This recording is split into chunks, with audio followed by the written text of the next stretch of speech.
Hi guys, welcome to my channel. Guys, ఇప్పుడైతే AP constable events మరి July 30వ తారీఖున court hearing అయిపోయిన తర్వాత మరి చాలా త్వరగా పెట్టే అవకాశాలు అయితే ఉన్నాయి అనుకుని చాలా వదంతులు వస్తున్నాయి. చాలా విషయాలు అయితే బయటకు వస్తున్నాయి. అది నిజమో లేదో, అది కరెక్ట్ లేదో అది మనకైతే తెలీదు. అది ఎప్పుడో జరుగుతుంది. అది జరగాల్సిన టైంలో జరుగుతుంది. మనం ఏం చేయలేము. ఏదేమైనా సరే జరిగే టైంకి మనం అంతా సిద్ధంగా ఉండాలి. అదొకటే మన ఇది. అంతే తప్ప మనమైతే ఏం చేయాల్సింది ఉండదు, చెయ్యలేము కూడాను.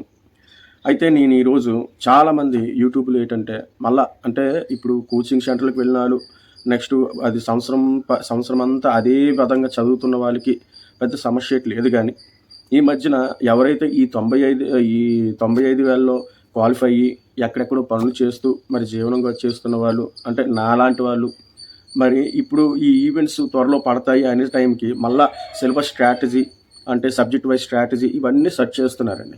అయితే వీరిని దృష్టిలో పెట్టుకుని నేను ప్రత్యేకించి ఈరోజు ఏపీ కానిస్టేబుల్లో one of the main subject అయిన ఏపీ పాలిటీ సిలబస్ స్ట్రాటజీ అనేది మీ ముందుకైతే నేను తెస్తున్నానండి. ఓకే గైస్, మరి ఎవరికైనా ఇంట్రెస్ట్ ఉంటే ఖచ్చితంగా వీడియోని అయితే స్కిప్ చేయకుండా చూడండి. ఎందుకంటే నేను నా స్ట్రాటజీ ప్రకారం నేను చదువుకుని వెళ్ళాను. సో ఆ స్ట్రాటజీ మీకు కూడా పంచుదాం అనుకుంటున్నాను. సో అంతేగాని నేనైతే మీ అంత తెలివైన వాడిని కాదు, మీ అంత చదివిన వాడిని అస్సలు కాదు. ఓకేనా? అది మాత్రం జ్ఞాపకం చేసుకోండి. దయచేసి వీడియోని అయితే స్కిప్ చేయకండి, చివరిదాకా చూడండి. నా ప్రయత్నం నేను చేస్తున్నాను. వీలుంటే, మీకు అవకాశం ఉంటే ఖచ్చితంగా లైక్ చేయండి. లైక్ చేయడం ద్వారా ఈ వీడియో ఇంకా చాలామందికి, నా పాటు వాళ్ళకి చాలామందికి షేర్ అవుతుంది. వాళ్ళు కూడా నేర్చుకోవడానికి అవకాశం ఉంటుంది. అదొక్కటే నేను రిక్వెస్ట్ అయితే నేను చేస్తున్నాను.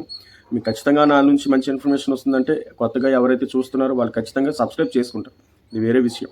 సో మీరైతే లైక్ చేసి వీలుంటే షేర్ చేయడానికి ప్రయత్నించండి, లేకపోతే లేదు, లైక్ మాత్రం చేయండి. ఓకే గైస్, మనమైతే ఇంకా టాపిక్లోకి వెళ్దాం. గాయస్, ఇంకోండి, నేనైతే కృష్ణారెడ్డి జీబీకే కృష్ణారెడ్డి పబ్లికేషన్స్ అయితే నేను పాలిటీ గురించి తీసుకున్నాను. ఇది నేను అనుకోలేనండి, ఇదేదో మామూలు పుస్తకమే అయిపోద్ది పర్వాలేదు అనుకున్నాను. కానీ చాలా ఎక్కువ ఇన్ఫర్మేషన్ అండి, లాట్ ఆఫ్ ఇన్ఫర్మేషను. ఎలాగంటే చాలా క్షుణ్ణంగా, అంటే ఇప్పుడు ఎందుకు ఇంత పెద్ద బుక్కు, అంత క్షుణ్ణమైన వివరణ అవసరమా ఏపీ కానిస్టేబుల్కి, బిట్ ఫార్మేట్లో ఇస్తాడు కదా అనుకుని మీరు అనొచ్చు. ఒక్కసారి మీకు వీలుంటే మోడల్ పేపర్స్ చూడండి. మోడల్ పేపర్స్, ప్రీవియస్ పేపర్స్, మన ప్రీవియస్ ప్రిలిమినరీ పేపరే చూడండి. అంతెందుకు, నేను ఇంక వేరే పేపర్ చూడమని చెప్పను. కానీ ఆ పేపర్లు చూస్తే మీరు నమ్మితే నమ్మండి, అంత కాన్సెప్ట్ ఓరియంటెడ్ పేపర్ అండి. కానీ నేనైతే ప్రిలిమ్స్కి చాలా కష్టపడి నేను ఒడ్డెక్కాను. ఎందుకంటే అంతవరకు నేను ఏం చదవలేదు. సో ఆ క్వశ్చన్ పేపర్స్ నేను అనాలిసిస్ చేసినప్పుడు ఏంటంటే మనకి ప్రతి క్వశ్చను ఒక కాన్సెప్ట్ ఓరియంటెడ్గా మనకి అడిగాడు. సో అందుకనే నేనైతే కొంతమందిని అడిగితే జీబీకే నీకైతే అవసరం లేదు తమ్ము, కాకపోతే కాన్సెప్ట్ నువ్వు తెలుసుకోవాలనుకుంటున్నావు కాబట్టి జీబీకేని నాకు ప్రిఫర్ చేశారు. నేనైతే ఈ జీబీకే మెటీరియల్నే పాలిటీకి చదువుతున్నాను. చాలా పెద్దదండి, ఇంత ఉంది. అయితే నేను టాపిక్ వైజ్ ఒక్కొక్కటి చదువుకుంటున్నాను. అంత కంప్లీట్ చేయలేకపోయినా నాకు డౌట్ ఉన్న టాపిక్స్, నాకు పట్టులేని టాపిక్స్ అయితే నేను చదువుతున్నాను.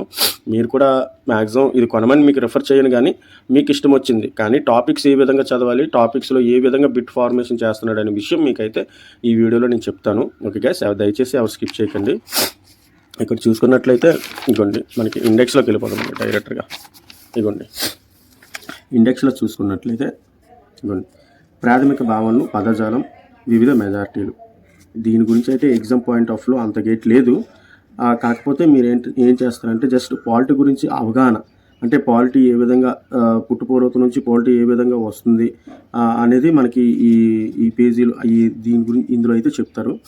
సో మీకు ఒకవేళ కాన్సెప్ట్ కావాలి, చదువుతాం మేము అనుకుంటే మీరు చదవచ్చు, నో ప్రాబ్లం. నెక్స్ట్ ఇక్కడ భారత రాజ్యాంగ స్వభావం, పరిణామ క్రమం ఏంటి. భారత రాజ్యాంగ స్వభావం, పరిణామ క్రమం అంటే ఆనాటి కాలంలో బ్రిటిష్ వారు మన దగ్గరికి వచ్చి మనల్ని ఆక్రమించిన తర్వాత అనేక రకాల చట్టాలు చేస్తారు. ఆ చట్టాలు ఏ విధంగా భారత రాజ్యాంగానికి తోడ్పడ్డాయి. ఇప్పుడు మెజారిటీగా 1935 భారతదేశ చట్టం ప్రకారం అనేసి అంటారు ఎక్కువ సార్లు. సో అది ఏ విధంగా ప్రామాణికంగా అయింది, దాని పుట్టుపూర్వతలు ఏంటి, 1935 భారత ప్రభుత్వ చట్టం రూపొందించడానికి గల అనేక పరిస్థితులను మనకి కంప్లీట్గా ఇవంతా మనకి చూపిస్తుంది. దీని నుంచి మనకి ఖచ్చితంగా అయితే ఒక మార్కు ఖచ్చితంగా వస్తుంది. ఇక్కడ చూడండి, మీరైతే మ్యాక్సిమం రాసుకోండి, నేనైతే ఇక్కడ పెడుతున్నాను. ఇలాగ ఒక్కొక్క దీని ప్రకారం అలాగ చదువుకుని వెళ్తే మనకి సరిపోద్ది. అంటే ఇవంతా కాన్సెప్ట్ ఓరియంటెడ్ అండి. ఒకటి కాన్సెప్ట్ అనమాట. ఏ గవర్నర్ ఏ చట్టం తీసుకుని వచ్చారు, ఎందు గురించి తీసుకుని వచ్చారు, ల్యాండ్ గురించి కొంత తీసుకుని వచ్చారు, అనేక విధాలుగా ఉన్నాయి. అదండి. ఇందు నుంచి అయితే మనకి ఖచ్చితంగా భారతీయ చారిత్రక నేపథ్యం అనమాట దీన్ని అంటారు యాక్చువల్గా. ఇది ఏంటంటే దీని నుంచి మనకి ఖచ్చితంగా ఒక మార్క్ అయితే వస్తుంది. నెక్స్ట్ ఇక్కడ చూసుకున్నట్లయితే భారత రాజ్యాంగ రచన ఇందు నుంచి ఖచ్చితంగా ఒక మార్కు. మనం పాలిటీ మొత్తం చూసుకున్నట్లయితే మనకి ఖచ్చితంగా ప్రతి టాపిక్ నుంచి ఒక్కొక్క మార్కు ఖచ్చితంగా వస్తుంది అనేసి మనం చదవాలి. ఇది టాపిక్ వేస్ట్ అని మాత్రం చదవడానికి లేదు. ఖచ్చితంగా ప్రతి ఒక్కరు అండి మనకి ప్రతి భాగం నుంచి ఒక్కొక్క మార్కు ఖచ్చితంగా వస్తుంది. ఇక్కడ చూసుకున్నట్లయితే భారత రాజ్యాంగ రచనలో రాజ్యాంగ పరిషత్తు, ఆ సమావేశాలు, రాజ్యాంగ ఆధారాలు, దానికి రాజ్యాంగ రచనకి వేసిన కమిటీలు, నెక్స్ట్ రాజ్యాంగ ముఖ్య లక్షణాలు అంటే ఎక్కడి నుంచి ఏవి తీసుకున్నారో ఆ ముఖ్య లక్షణాలు దాని తాలూకువి, నెక్స్ట్ ప్రవేశిక తాత్విక పునాదులు అంటే ప్రవేశిక రావడానికి ప్రవేశికలో ఉన్న విషయాలు మనకి అందులో పెట్టడానికి దాని తాలూకా పునాదులు అవన్నీ అడుగుతాడు. ఇది ఏంటంటే కాన్సెప్ట్ ఓరియంటెడ్ అండి. మ్యాక్సిమం కాన్సెప్ట్ ఓరియంటెడ్గా చదవడానికి ప్రయత్నించండి. ఎందుకంటే అస్సలు క్వశ్చన్ అనేది చాలా దారుణంగా వస్తుంది. సో ఛాన్స్ అయితే ఎవరు తీసుకోకండి దయచేసి. నెక్స్ట్ భారత భూభాగం యూనియన్ ఇందులో నుంచి అంతగా ఏం రాదు. అయినా సరే ఒక పక్క మీరు ఖచ్చితంగా 1 మార్క్ వస్తుంది అని ఎక్స్పెక్ట్ చేసి చదవండి. నెక్స్ట్ పౌరసత్వం ప్రాథమిక హక్కులు. ప్రాథమిక హక్కుల్లో నుంచి ఖచ్చితంగా 2 మార్క్స్ వస్తాయండి. ఎందుకంటే ఈ మధ్యన CAA యాక్ట్ అనేది ఒకటి తెచ్చాడు కదా.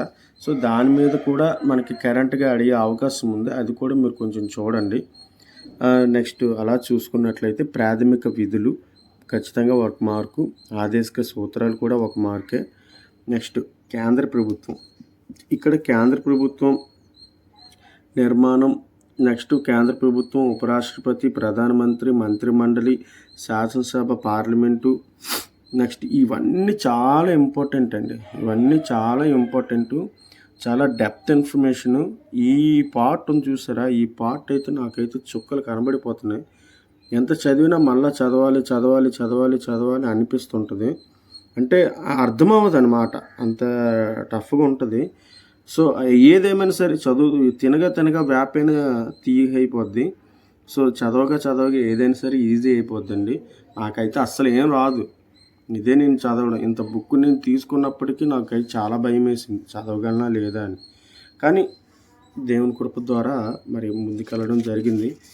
ఒకటి మనం ప్రయత్నిస్తే ఏదైనా జరగదంటూ ఉండదు, ఖచ్చితంగా జరుగుద్ది. నెక్స్ట్ పార్లమెంట్, ఇదే దానికి కంటిన్యూస్నే అదంతా. పార్లమెంట్ అధికారాలు, విధులు చాలా డెప్త్ ఇన్ఫర్మేషన్ ఉంటుంది. ఇది నాకు తెలిసి ఇది గ్రూప్ 2 గ్రూప్ 1 లెవెల్ అనమాట. సో మన కానిస్టేబుల్కి అయితే అంత అవసరం లేదు. అయినా సరే మనం కాన్సెప్ట్ ఓరియంటెడ్గా వెళ్ళాలని చదువుతున్నాం.